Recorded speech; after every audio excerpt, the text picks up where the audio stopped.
എന്റെ നീതി. Don't trouble the trouble. If you trouble the trouble, trouble troubles you. I am not the trouble. I am the truth. I am the truth. I am the truth. ഓ, ആ truth പോയൊരു പോക്കേ.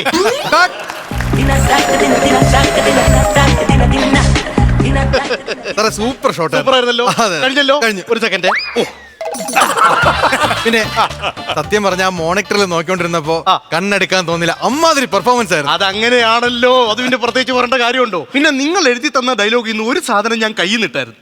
ഒരു trouble ഞാൻ കയ്യിൽ നിട്ടായിരുന്നു. ഞാൻ editing type കളഞ്ഞോളാം. എന്താ? അല്ല, അത് super പറയായിരുന്നു. ആണല്ലേ? അല്ല, നമ്മുടെ നായികയെ കണ്ടില്ല. അത് പറയാൻ ഞാൻ വിട്ടുപോയി. എന്താണ്? നമ്മുടെ പടത്തിലെ നായികയെ ഞാനൊന്ന് മാറ്റി. പുതിയ നായിക നാളെ ജോയിൻ ചെയ്യും. അല്ല, പഴയ നായിക എന്തായിരുന്നു കുഴപ്പം? പഴയ നായികക്ക് ചുണ്ടില്ലല്ലോ. ഓ, കുഞ്ഞു ചുണ്ടായിരുന്നു. അതിന്റെ ഒരു ട്രീറ്റ്മെന്റ് വേണ്ടി പുള്ളിക്കാരി സൗത്ത് ആഫ്രിക്കയിലേക്ക് പോയി. ആഫ്രിക്കയിൽ സംഭവം നല്ലതാണ്. അവിടെ മറ്റേ ഇഞ്ചക്ഷൻ ചെയ്യുവാണെന്നുണ്ടെങ്കിൽ ചുണ്ട് വലുതാവും. നല്ല കാര്യം. ഇഞ്ചക്ഷൻ ചെയ്യാനുള്ള മരുന്നെടുത്ത് അവർ കസേരയിൽ വെച്ചായിരുന്നു. ഇവിടെ ചെന്ന് അറിയാതെ അതിന്റെ മണ്ടേ കയറി അങ്ങ് ഇരുന്ന്. അയ്യോ, എന്നിട്ട് ഇപ്പൊ ആഫ്രിക്കൻ ഇൻഡസ്ട്രി ഭരിക്കുന്ന ആരാ? അവളായിരിക്കും. പിന്നെ അതങ്ങനെയല്ലേ വരത്തുള്ളൂ. സാറിനൊരു ചായ കൊടുത്തേ, ചൂട് ചായ. ചൂട് ചായ എനിക്ക് തണുത്ത എന്തെങ്കിലും മതി. എന്നാ ചൂട് ചായ ഒന്ന് തണുപ്പിച്ച് കൊടുത്തേരെ. ഓ, ഐ സി. അപ്പൊ എന്റെ സീനും കാര്യങ്ങളൊക്കെ കഴിഞ്ഞോ?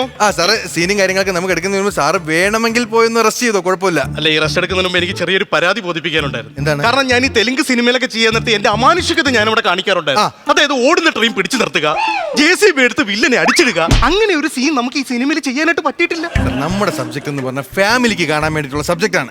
അപ്പൊ ഇങ്ങനെയുള്ള സാധനങ്ങൾ തൽക്കാലം നമുക്ക് ഈ സിനിമയിൽ ഇല്ല, ഒഴിവാക്കിയതാ. അല്ല, ഒരു മെട്രോ പില്ലറെങ്കിലും ഇങ്ങനെ കൈകൊണ്ട് ഇടിച്ചിരിക്കുകയാണെന്നുണ്ടല്ലേ, കൈക്കൊരു തരിപ്പ്. അതുകൊണ്ട് പറഞ്ഞത് സാറിന്റെ തരിപ്പ് തീരുന്നവരെ സാർ ആ കാരവാനിൽ പോയിരുന്ന ഞാൻ പ്ലാൻ ചെയ്തേ. പിന്നെ ഞാൻ എന്റെ കാരവാനിലോട്ട് പോവാം. അയ്യോ, അത് മീൻവണ്ടിയായിരുന്നു. അല്ല, ഒരു കപ്പൽ ഇങ്ങനെ കടിച്ച് കടിച്ച് കടിച്ച് പോണ നീ വലിയ വയ്യേ സാറേ, ഒന്ന് പോയിരിക്കൂ. ഉരുകിയെരിയുമീ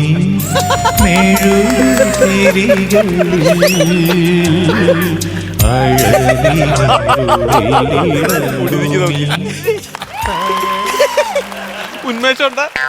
രാവിലെ ഷൂട്ട് തുടങ്ങിയപ്പോ നല്ല ഉന്മേഷമായിരുന്നു. ഇപ്പൊ പുള്ളി അങ്ങോട്ട് പോയി, ഇപ്പൊ വലിയ ഉന്മേഷമൊന്നും ഇല്ല. നിങ്ങൾക്ക് ഉന്മേഷം ഉണ്ടെന്നല്ല ചോദിച്ചാ, പിന്നെ സൂപ്പർ സ്റ്റാർ ഉന്മേഷ് കുമാർ ഉണ്ടോന്നാ ചോദിച്ചത്. സാറിനാണോ നീ എന്നൊക്കെ വിളിച്ചത്? പിന്നെ അല്ലാതെ ആരാധകർ കയറി ഞാൻ നിന്നെ വെട്ടും. ആ പ്രായത്തെ മാനിച്ച് ഞാനൊന്നും ചെയ്യുന്നില്ല. പിന്നെ അച്ഛന്റെ വേഷം ചെയ്യാൻ വന്നാണെങ്കിൽ വേഷം ഇപ്പോഴല്ല, പോയിട്ട് പിന്നെ വാ. ഞാൻ അച്ഛന്റെ വേഷം ചെയ്യാൻ വന്ന ആളല്ല. ഞാൻ യുവത്വമാണ്. യുവത്വം. എനിക്ക് 36 വയസ്സായിട്ടുള്ള, അറിയാവോ? ഓ, എനിക്ക് കണ്ടിട്ട് മനസ്സിലായല്ലോട്ടോ. ഞാൻ വിചാരിച്ചു നല്ല പ്രായമുള്ള ആളായിരിക്കും. അതൊക്കെ എങ്ങനെ വന്നു? ജംഗ്ഷനിൽ ഇറങ്ങി ഓട്ടോ വിളിച്ചു വന്ന്. അയ്യോ, അതല്ല, ഈ മുടി കൊഴിച്ചിലൊക്കെ എങ്ങനെ വന്നു? അവരെ വിളി. അവനെ വിളിന്ന് ഇങ്ങനെ ആക്കിയ മുടി കൊഴിച്ചിലെ കഥ പറയാൻ പറ്റുമോ? ഇല്ല. പിന്നെ ഉന്മേഷ് കുമാറിന്റെ അടുത്ത് ഞാൻ പറഞ്ഞോളാം, അദ്ദേഹത്തെ വിളിക്ക്. അതെ, സാറ് വരുന്നുണ്ട്. തെന്നി തെന്നി പമ്പ ചിരിച്ചു, ചന്നം ചിന്നം മുത്തു തെറിച്ചു, ചിതറി സീന് ഏകദേശം റെഡി ആയിട്ടുണ്ട്. ചെറിയ പ്രശ്നമുണ്ട്. എന്താണ്? സാറിന് മനസ്സിലായി, ആരാധകൻ വന്നിട്ടുണ്ട്. പറയാനും സമ്മതിക്കില്ലല്ലോ ഒരു സാധനം. ഹലോ, നമസ്കാരം. എന്നെ മനസ്സിലായ? എന്നെ കണ്ടറിനെ തിരിച്ചറിയാൻ നീ എന്റെ കുഞ്ഞമ്മയുടെ മോനൊന്നും അല്ലല്ലോ. എനിക്ക് നിങ്ങളെ മനസ്സിലായി. പിന്നെ ഞാൻ സൂപ്പർ സ്റ്റാറല്ലേ, എന്നെ കണ്ടറിനെ തിരിച്ചറിയത്തില്ല. പിന്നെ അതല്ലെന്ന്. പിന്നെ ഇത് നോക്ക്.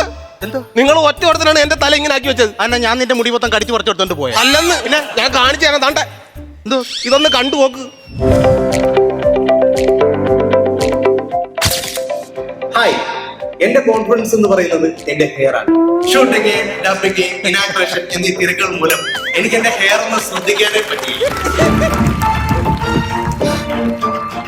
കണ്ടില്ലേ, ഇതാണ് ഇപ്പൊ എന്റെ മുടിയുടെ അവസ്ഥ. ഇങ്ങനെ പോയാൽ എന്റെ കരിയർ എന്താവും? അപ്പോഴാണ് എന്റെ സുഹൃത്ത് ഉണ്ണിത്താൻ എന്നെ ഈ തന്നെത്താൻ ഹെയർ ഓയിൽ പരിചയപ്പെടുന്നത്. ഇപ്പൊ എന്റെ മുടിയൊന്ന് നോക്കൂ, യാതൊരു തരത്തിലുള്ള മുടി പിടിച്ചതുമില്ല. തന്നെത്താൻ വാങ്ങിക്കും, തന്നെത്താൻ പെരുക്കും, തനിയെ മുടി തന്നെത്താൻ. ഞാൻ പറഞ്ഞില്ലേ, ഈ സാധനം ഈ വെളിച്ചെണ്ണ തല തേച്ചാണ് എന്റെ തലമുടി മൊത്തം പോയത്. വെളിച്ചെണ്ണേ? പിന്നെ തല തേക്കുന്ന വെളിച്ചെണ്ണല്ല, പിന്നെ പുളിശ്ശേരി എന്ന് പറയോ? സാറേ, എന്റെ കണ്ടൽ കാട് കൊടുത്ത തല ഇപ്പൊ ഉണ്ടല്ലോ, മൺട്രോ തുരുത്തൂലെ, അറിയാവോ? നിങ്ങളൊരു കാര്യം മനസ്സിലാക്കണം, ഞാൻ ഒരു പരസ്യത്തിൽ അഭിനയിച്ചു എന്നുള്ളത് സത്യം തന്നെയാണ്. പക്ഷെ അതിന്റെ സാമ്പിളായിട്ട് ആകെ 12 കുപ്പികൾ മാത്രം ഇറക്കിയിട്ടുള്ളൂ. ഇയാൾ ഒരാളല്ലേ പരാതി പറഞ്ഞുള്ളൂ. ഈ 11 പേർക്കും പരാതി ഇല്ലല്ലോ. അതെ, ബാക്കി 11 പേർക്കും പരാതി ഇല്ലല്ലോ. തനിക്ക് മാത്രമല്ലേ ഉള്ളൂ പരാതി. ഈ 12 കുപ്പി വാങ്ങിച്ചാൽ ഞാനാണ്. അതിനകത്ത് സംഭവിക്കുന്നത് എന്താന്ന് വെച്ചാല്, എന്തായാലും ഇതിനിപ്പോ ഒരു സൈഡ് എഫക്ട് ഇല്ലല്ലോ. സത്യം, സൈഡ് എഫക്ട് എന്ന് പറഞ്ഞ സാധനമേ ഇല്ല. സൈഡിലൊന്നും പോയില്ല, പോയതല്ല. കണ്ടിട്ട് ഈ ഈ സാധനം മേടിച്ച് എന്റെ വീട്ടിൽ വെച്ച് സാറേ. വീട്ടിൽ വെച്ചിട്ട് ഞാൻ ഒരാഴ്ച കഴിഞ്ഞ് വീട്ടിൽ വന്നപ്പോണ്ടല്ല എന്റെ കട്ടിൽ യോധല റംബോച്ച കയറിയിരിക്കുന്നു. റംബോച്ചേ? എന്റെ അമ്മമ്മ ഓനെ മുടിയുള്ള അമ്മമ്മയായിരുന്നു. ഇതെടുത്ത് തേച്ച് എല്ലാം പോയി. പിന്നെ എന്റെ അപ്പൂപ്പൻ മാത്രം രക്ഷപ്പെട്ടു. ഒരു കുഴപ്പമില്ല. ഒരാളെങ്കിലും രക്ഷപ്പെട്ടല്ലോ എണ്ണ വെച്ചിട്ട്. അതെ അതെ. അപ്പൂപ്പന് മുടിയില്ല. എടുത്ത് തലയിൽ ഒഴിച്ച് എല്ലാം കൂടെ ആകപ്പാടേണ്ട നെഞ്ചിലും കൂടെ എല്ലാം പോയി. ഞാൻ പറഞ്ഞ ഇപ്പൊ അമ്മൂമ്മ അവരൊക്കെ അല്ലേ ഉള്ളൂ. ഭാര്യ ഉണ്ടല്ലോ. ഭാര്യ സാറേ, ഞാൻ കല്യാണം കഴിച്ചിട്ടില്ല. എന്റെ 36 വയസ്സ് കഴിഞ്ഞ് എനിക്ക് എന്റെ തലവരെ തെളിയുന്നാണ് പറഞ്ഞേക്കണം. അറിയാവോ? 36 വയസ്സ് കഴിഞ്ഞാൽ തലവരെ തെളിയല്ലോ. പിന്നെന്താ കുഴപ്പം? എവിടെ തെളിയാ? ഇത് എവിടെ തെളിയുന്നത് സാറേ? ഞാൻ നല്ലൊരു സിംഗറാണ് സാറേ. തമിഴ് സിംഗറായിരുന്നു ഗാനമേളയിൽ. പാട്ടൊക്കെ പാടൂ. പിന്നെ എന്റെ പാട്ടെന്ന് പറഞ്ഞാൽ എന്റെ മുടി ഇത്ര ഉണ്ടായിരുന്നു സാറേ. ഞാൻ അഴകിയല്ല ഇല്ല അങ്ങനെ ചെയ്തോണ്ട് സാധനം. ഇപ്പൊ ഞാൻ എങ്ങനെ ചെയ്യും സാറേ? എടേ നിനക്കൊരു വിഗ് എടുത്ത് വെച്ചിട്ട് അടിച്ചാ പോരെ? 24 വിഗാണ് ഞാൻ മേടിച്ചു വെച്ചത്. ഒറ്റയടിക്ക് എന്ന് പറഞ്ഞപ്പോ എല്ലാം ഊരി തെറിച്ചു പോയി സാറേ. എന്റെ വിഗ് മേടിക്കാൻ പൈസ ഇല്ലാത്തോണ്ട് എന്റെ അമ്മമ്മയുടെ തിരുപ്പനി മറ്റൊന്നാണ് ഞാൻ ഇപ്പൊ വീട്ടിൽ കയറ്റണില്ല. എന്ത് തിരുപ്പില്ല, നീ വീട്ടിൽ കയറണ്ടാന്ന് പറഞ്ഞു. ഈ ഞാൻ മാത്രമാണോ ഈ പരസ്യത്തിൽ അഭിനയിക്കുന്നത്? അല്ല. എത്രയോ സിനിമാ താരങ്ങൾ പരസ്യത്തിൽ അഭിനയിക്കുന്നു. അതിനിപ്പോ എന്താ കുഴപ്പം? ചോദിക്കും. അതെ, ഉദാഹരണത്തിന് പാത്രം തേക്കുന്ന സോപ്പിൽ നാരങ്ങ ഉണ്ടെന്ന് പറഞ്ഞ നീ അതെടുത്ത് കലക്കി നാരങ്ങ ഉണ്ടെന്ന് പറഞ്ഞ എല്ലാവരും കൊടുക്കോ? നാരങ്ങ ഇല്ല. എന്തിന് മാങ്ങ ഉണ്ടെന്ന് പറഞ്ഞ് നിനക്ക് ഇതുവരെ ഒരു മാങ്ങാട്ടിയെങ്കിലും കിട്ടിയിട്ടുണ്ടോ? എനിക്കൊരു മാങ്ങേണ്ടി കിട്ടിയില്ല. എന്തിന് ഈ സോപ്പിനകത്ത് ബദാം ഉണ്ടെന്ന് പറഞ്ഞ് നീ അത് കടിച്ചു പറിച്ച് തിന്നോടാ? എന്റെ സുഹൃത്തെ, നിങ്ങൾക്ക് പറഞ്ഞിട്ട് മനസ്സിലാകാത്തതാണ്. നിങ്ങൾ വീട്ടിൽ ചമ്മന്തി ഇറക്കാറുണ്ടോ? ഉണ്ട്. ഈ തേങ്ങയുടെ പരസ്യം ആരെങ്കിലും ചെയ്തിട്ടാണോ നിങ്ങൾ വീട്ടിലോട്ട് തേങ്ങ മേടിച്ചു വരുന്നത്? അതല്ല. അതുപോലെ തന്നെ നമ്മൾ പച്ചക്കറി മേടിച്ചോണ്ട് വരുന്നുണ്ട്. ഈ പച്ചക്കറിയുടെ പരസ്യം ആരെങ്കിലും ചെയ്തിട്ടാണോ നിങ്ങൾ പച്ചക്കറി മേടിച്ചോണ്ട് വരുന്നത്? ഇത് സിനിമാ താരങ്ങൾ മനഃപൂർവ്വം അവഹേളിക്കാൻ വേണ്ടിയിട്ടാണ് ഇങ്ങനത്തെ വർത്തമാനം പറയുന്നത്. സാറേ, എനിക്ക് ഇതിന് നഷ്ടപരിഹാരം തന്നേ പറ്റുള്ളൂ. എത്ര രൂപയാണാവോ ഇയാളുടെ നഷ്ടപരിഹാരം? 2 ലക്ഷം രൂപ കിട്ടണം. 2 ലക്ഷം രൂപ. സുഹൃത്തെ, സിനിമയിൽ ഞാൻ ഒരുപാട് ഹീറോയിസം ചെയ്തിട്ടുള്ള ആളാണ്. നല്ല ജീവിതത്തിലും ആ ഹീറോയിസം കാണിക്കുന്ന എനിക്ക് താല്പര്യമുള്ള കാര്യമാണ്. 2 ലക്ഷം രൂപയൊന്നുമില്ല, ഒരു 10,000 രൂപ എങ്ങ് തരും. അതങ്ങൊരു നക്കാപ്പിച്ചായി കണ്ടാ മതി. ഒരു 10,000 രൂപ തരും. അതങ്ങൊരു നക്കാപ്പിച്ചായി കണ്ടാ മതി. പഞ്ച് സാധനം അതങ്ങനെ പഞ്ചി പറഞ്ഞാൽ അത് ഇതാ. ഒരു 10,000 രൂപ തരും. അതങ്ങ് പഞ്ച്. അതാണ് ഈ സാധനം. അങ്ങനെ ആർക്കും കളിക്കാൻ കിട്ടത്തില്ല. നീ എങ്ങനെ അങ്ങനെ ചെയ്തിരുന്നെങ്കിൽ ഞാനിവിടെ ചമ്മിപ്പോയനാ. അത് സഹിക്കാൻ പറ്റാത്ത കാര്യമുണ്ട്. അവിടെ എങ്ങനെയെങ്കിലും പറഞ്ഞ് ഒഴിവാക്കി അങ്ങ് വിടേ. പോയിട്ട് നീ കേറ്റി പിടിച്ച് ഞാൻ വിഷയം ഉണ്ടാക്കും സാറേ. ഞാൻ 24-ൽ വിളിച്ചു പറഞ്ഞിട്ട് എന്നെ ഇവിടെ പരസ്യമായിട്ട് ഇവരെ നശിപ്പിച്ചെന്ന് പറഞ്ഞിട്ട് ഞാൻ എല്ലാരും വിളിച്ച് ഞാൻ പ്രശ്നം ഉണ്ടാക്കും സാർ. സാറിന്റെ സിനിമ ഇവിടെ നിൽക്കും. എന്റെ സിനിമ ഇവിടെ നിൽക്കും. 24 നാള് വരും. ഇവിടെ ലൈവ് ഉണ്ടാക്കും. ലൈവ് ആക്കും. ചെയ്യടാ, നീ ചെയ്യണം. ചെയ്യും. എന്റെ ഇത് എന്തൊക്കെയാ പറയുന്നത്? അങ്ങനെ 24 എന്നൊക്കെ ആള് വന്ന് ഇവിടെ പറയും. ഇതായി കഴിഞ്ഞാൽ വലിയ പ്രശ്നമാകത്തില്ലേ? എന്റെ സാറേ, ഇത് നമ്മുടെ സിനിമയ്ക്ക് ഒരു പ്രൊമോഷൻ ആയിരിക്കും ഈ ലൈവ് പോകുന്നത്. അത് വെച്ച് നമുക്കൊരു പരസ്യം ചെയ്തൂടെ സിനിമയെ വെച്ച്? ഒരു പരസ്യം ചെയ്തതിന്റെയാണ് ഞാനിപ്പോ അനുഭവിച്ചുകൊണ്ടിരിക്കുന്നത്. പരസ്യവും വേണ്ട, ഒന്നും വേണ്ട. എങ്ങനെയെങ്കിലും അവൻ ഇവിടുന്ന് ഒഴിവാക്കി വിടണം. ഒഴിവാക്കി വിട്ടാലേ ഞാൻ ഇതിനകത്ത് അഭിനയിക്കത്തുള്ളൂ. പറഞ്ഞാ കേൾക്കുമെന്ന് എനിക്ക് അറിഞ്ഞു. എന്തെങ്കിലുമൊക്കെ ചെന്ന് പറ. കുട്ടിച്ചാത്ത സംഭവം നഷ്ടപരിഹാരം കിട്ടൂല സാറേ. ഞാനൊരു ഉപഭോക്താവാണ്, നിങ്ങൾ മനസ്സിലാക്കണം. ഞാൻ വാങ്ങിച്ച എന്നെ തലയിലേക്ക് നോക്ക്. ഉണരു ഉപഭോക്താവേ, ഉണരു. ഞാൻ പറയുന്നത് നിങ്ങളൊന്ന് കേൾക്കൂ. കേൾക്കാം. അതുകൊണ്ട് ഈ സിനിമയിലെ ഞാനാണ് സംവിധായകൻ. നിനക്ക് ഞാനൊരു വേഷം തരാം. എനിക്ക് ഇത് നിനക്കൊരു ബ്രേക്ക് ആയിരിക്കും തന്നെ. പിന്നെന്ത്, ഞാൻ അദ്ദേഹം സംസാരിച്ചോട്ടെ. സംസാരിച്ചു. ഒരു ചെറിയ വേഷം കൊടുക്കാന്ന് ഞാൻ പറഞ്ഞിട്ടുണ്ട്. അല്ല, ഈ അഭിനയിക്കാൻ അറിയാത്തവർക്കൊക്കെ വേഷം കൊടുക്കുക എന്ന് പറഞ്ഞാ സാർ രക്ഷപ്പെട്ടില്ലേ? അല്ല, അങ്ങനല്ല. അതുപോലെ ഇവനെ നാളെ രക്ഷപ്പെട്ടാലോ? അല്ല എന്തെങ്കിലും കൊച്ചു വേഷം കൊടുത്താൽ മതി. കൊച്ചു വേഷം അതാകുമ്പോ പെട്ടെന്ന് സാറിന് വേറെ ബുദ്ധിമുട്ടൊന്നും. എനിക്ക് വേറെ കുഴപ്പമൊന്നുമില്ല, അവൻ അഭിനയിച്ചാൽ മതി. അതെ, സാറിൻ്റെ കൂടെ പറഞ്ഞ എല്ലാം സെറ്റ് ആക്കിയിട്ടുണ്ട്. അപ്പം അഭിനയിക്കുക, അത്രേ ഉള്ളൂ. അപ്പൊ സാറേ, വേറെ പ്രശ്നമൊന്നുമില്ല. അല്ല, വേറെ ഒന്നുമില്ല. അയാൾ എന്തെങ്കിലും ചോദിക്കാണ്ട് പോയി ചോദിച്ചിട്ടോ ഇവിടെ ഒന്ന് പുഴുക്കണ്ട. വേണ്ട, വെറുതെ എനിക്ക് ഒന്നും ചോദിക്കില്ല. സാറിന് എന്തെങ്കിലും പറയാണ്ട് സാറൊന്ന് പറഞ്ഞ് വലിയ ഉപകാരമായിരുന്നു. അല്ല, എന്തെങ്കിലുമൊക്കെ കാര്യങ്ങൾ ചിലപ്പോൾ അയാൾക്ക് പറയാനുണ്ടാവുമല്ലോ. എന്തെങ്കിലും പറയാനുണ്ടോ? ഇനി എന്തെങ്കിലും എന്തെല്ലാം പിടിച്ചിരിക്കുകയാണ്. പോട്ട് കുഴപ്പമില്ല. കുഴപ്പമില്ല. അപ്പൊ നമുക്ക് അടുത്ത ഡയലോഗ് ഇല്ലാതായപ്പോ ഇവന്റെ ബോധവും പോയോ? സത്യം പറ, എനിക്ക് സാറിന്റെ അടുത്ത് ഒരു ദേഷ്യമില്ല സാർ. സാറിന്റെ സിനിമയൊക്കെ ഞാൻ കാണുന്നതാണ്. എല്ലാ സിനിമയും ഞാൻ കണ്ടിട്ടുണ്ട്. സാറിന് ഇടയ്ക്ക് ഒരു സിനിമ ഇറങ്ങിയത് കൊരവേ എന്ന് പറഞ്ഞൊരു സിനിമ ഇറങ്ങിയത് എന്താ സാറേ? അല്ല, അത് പകുതിയിൽ ഉറങ്ങി കിടക്കുക. ഇന്ന് കൊരയുടെ ആൾ വന്നില്ലേ? അല്ല, അതിന്റെ ബാക്കി ഷൂട്ട് അമേരിക്കയില. ആരാ അഭിനയിക്കണം? ഈ സാർ. അപ്പൊ കൊരവിട്ട് ഊപ്പാട് വരും. പുള്ളിയാണെങ്കിൽ അദ്ദേഹത്തിന് ഒന്നും പറയരുത്. ഇല്ല, അദ്ദേഹത്തിനെ ഞാൻ ആരാധിക്കുന്ന ഒരു മനുഷ്യനാണ്. തന്നെത്താൻ ഓയിൽ വാങ്ങി തേച്ചിട്ടുണ്ടോ? ഇല്ല, ഒരെണ്ണം തേച്ചാ മതി. അപ്പം സാറേ, നമുക്ക് ഷോട്ടിലോട്ട് പോവാം. അപ്പൊ നമുക്കിപ്പോ ഏത് സിനിമ എടുക്കാൻ പോണേ? അമ്മയും മറ്റുള്ള കോമ്പിനേഷൻ സീനാണ്. അതിന് അമ്മ വന്നില്ലല്ലോ. അമ്മ വന്നില്ല. അതുകൊണ്ട് സാറിന്റെ ക്ലോസ് മാത്രം എടുക്കാം. ഓക്കെ സാർ റെഡി അല്ലേ? റെഡി. അസോസിയേറ്റ് ആ ക്യാമറ ഒക്കെ ഒന്ന് എടുത്ത് റെഡിയാക്കി വെച്ചോ. എടുത്ത് വേടേ സാർ റെഡിയാണോ? റെഡിയാണ്. Roll camera action. അമ്മ, അമ്മയുടെ ഈ മുഖൻ ഇതുവരെ ഒരു മനുഷ്യന്റെ മുഖത്ത് നോക്കി കള്ളത്തരം പറഞ്ഞിട്ടില്ലമ്മ. കള്ളത്തരം എന്റെ ശങ്കരനാരായണ സ്വാമി പറയണ എന്തോന്ന്? ഈ കള്ളം പറയത്തില്ലെന്നാ നീ പരസ്യവത്തി വന്നിരുന്ന് കള്ളം പറഞ്ഞല്ലടാ എന്റെ മുടി ഈ പരിവായ എന്റെ ശങ്കരനാരായണ സ്വാമി അവന്റെ നാക്ക് സിനിമയുടെ ഡയലോഗ് പറഞ്ഞതില്ലേ, തന്നെ. ചുമ്മാ അതിന്റെ ഇടയ്ക്ക് ആവശ്യമില്ലാത്ത പ്രശ്നങ്ങൾ ഉണ്ടാക്കില്ലേ. അതെ, ഒരാളുടെ മരണത്തിന് ഉത്തരവാദിത്വം വരേണ്ടി വരും. എത്ര നേരം എന്ന് പറഞ്ഞാൽ ഞാൻ ശ്വാസം പിടിച്ചോണ്ടിരിക്കും. അമ്മ, നമുക്ക് ഇങ്ങനെ മാത്രമായിട്ട് ജീവിക്കാൻ പറ്റില്ലമ്മ. അമ്മക്ക് വേണ്ടി ഞാൻ കൃഷി ചെയ്യും, ഞാൻ വളവിടും.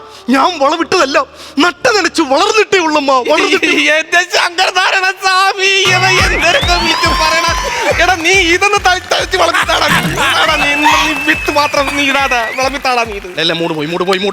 സാറേ പോലെ അങ്ങനെ എന്തിനാ പോയെന്ന് സാറേ കവറി ചവിട്ടാ കാലം ഇവൻ ഇവിടെ നിർത്തിയ പണിയാവും. അതെ, എന്റെ സാധനം എന്താടാ ഇത്?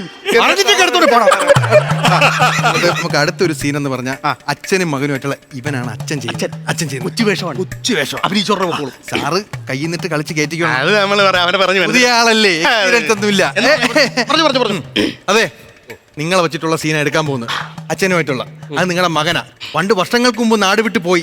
അതിനുശേഷം നിങ്ങളെ കാണാൻ വരുന്നതാണ് സീന്. മാക്സിമം സ്വന്തം മകനെ കൈ കിട്ടുമ്പോൾ വാത്സല്യത്തോടെ ഒന്ന് കൊഞ്ചിച്ച് തലോടി കയ്യിൽ നിന്നിട്ട് ആക്ഷൻ കളി കളിച്ചോളാം. ഓക്കെ, തലയിലൊക്കെ തടവാലോ. എന്ത് വേണോ ചെയ്യാം. ഓക്കെ, ഞാൻ എനിക്കൊരു ചെറിയ സമയം തന്നെ തരാം. ക്യാരക്ടർ ഉൾക്കൊള്ളാൻ. അതെയാണ്. ശരി, ആയിക്കോ. ഓക്കെ സാറേ, തരാടാ നിനക്ക്. നിനക്ക് തന്നെത്താ ഓയില് നിനക്ക് എന്നടാ. നീ എന്നെ പറ്റി നീ ഈ പരുവത്തിലാക്കിയല്ലേ, എനിക്കില്ലെങ്കിൽ നിനക്കും ഇല്ലടാ. ടെൻഷനൊന്നും വേണ്ട, ഒന്നുമില്ല. എന്റെ കൂടെ അഭിനയിക്കുന്നത് തലവരെ ഉടനെ മാറും. നമ്മൾ രണ്ടുപേരെയും മാറും. ആണല്ലേ? Sir ready sir? ഓക്കെ. മറ്റേ പുതിയ ആർട്ടിസ്റ്റ് റെഡി? റെഡി, ഇങ്ങോട്ട്. ആക്ഷൻ. അച്ഛാ, വർഷങ്ങൾക്ക് മുമ്പ് അച്ഛൻ എന്നെ തല്ലി. ആ ദേഷ്യത്തിനാണ് ഞാൻ നാട് വിട്ടു പോയത്. പിന്നീടാണ് മനസ്സിലാക്കിയത് അത് ഭയങ്കര തെറ്റായി പോയി അച്ഛാ. അതുകൊണ്ട് അച്ഛൻ എന്നോട് ക്ഷമിക്കണം.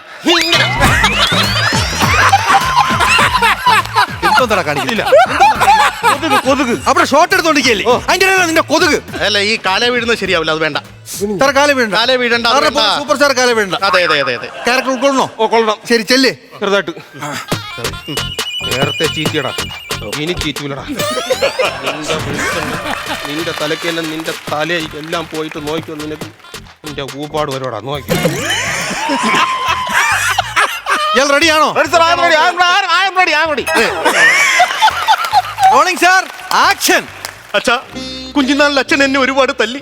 ആ ദേഷ്യത്തിലാണ് ഞാൻ നാട് വിട്ടു പോയത്. അച്ഛാ, ഞാൻ ആ ചെയ്തത് തെറ്റായി പോയി. അച്ഛൻ എന്നോട് ക്ഷമിക്കണം അച്ഛാ. അച്ഛൻ എന്നോട് ക്ഷമിച്ചിരിക്കുന്നടാ നീ. നിങ്ങൾ എന്തിനാണ് സൂപ്പർ സ്റ്റാറിന്റെ താടിയിലൊക്കെ കയറി പിടിക്കുന്നത്? പെട്ടെന്ന് താടിയാണ് കിട്ടിയത്. ഒരു മകനെ കൈ കിട്ടുമ്പോ വാത്സല്യത്തോടെ കൊണ്ട് എടുക്കുക. നിങ്ങൾ ഇങ്ങനെ എടുത്ത് തലയിലൊക്കെ ഒന്ന് കെട്ടിപ്പിടിച്ചു. അങ്ങനെയല്ലേ ഞാൻ പറഞ്ഞത്. ഞാൻ ശ്രമിച്ച് കിട്ടിയില്ല, അതുകൊണ്ടാണ്. ഞാൻ ഇനി അടുത്ത പിടിച്ചോളാം. പിടിക്കോ? എന്റെ മൂഡ് പോവാട്ടോ, എനിക്ക് ഇഷ്ടപ്പെടുന്നില്ല എന്നൊന്നും ഞാൻ. സോറി സാർ, ഈ ആർട്ടിസ്റ്റ് ബാക്കി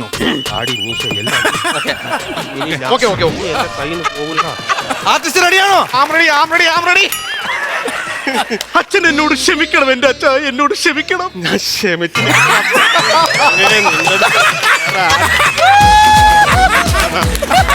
കിട്ടിയാടാന്ന് നിനക്ക് നല്ലതല്ല.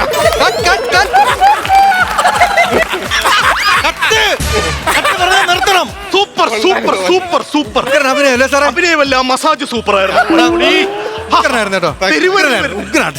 അപ്പൊ ഒരു കാര്യം ചെയ്യും, ഇന്നത്തെ ഷൂട്ട് ഇത്രയും മതി, ബാക്കി നമുക്ക് നാളെ ഷൂട്ട് ചെയ്യാം. ഓക്കെ സാറേ, ഇന്നത്തെ ഷൂട്ട് വേണമെങ്കിൽ ഇപ്പൊ ചെയ്താൽ നാളെ പറ്റൂല. മുടിയും താടിയും എല്ലാം പോവും.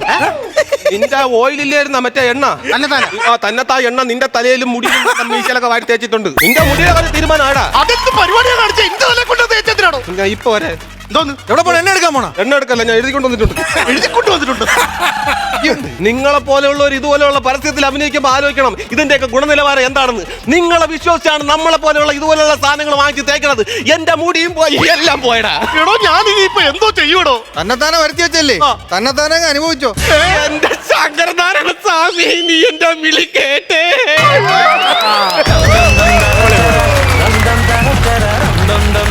ഫ്ലവേഴ്സ് ടിവിയുടെ സ്മാർട്ട് ഷോയിൽ പങ്കെടുക്കാൻ നിങ്ങളെ ക്ഷണിക്കുന്നു. ഉടൻ തന്നെ ഈ നമ്പറിലേക്ക് വിളിക്കുക 759382 9838 ഫ്ലവേഴ്സ് സ്മാർട്ട് ഷോ ഉടൻ വരുന്നു ഫ്ലവേഴ്സ്.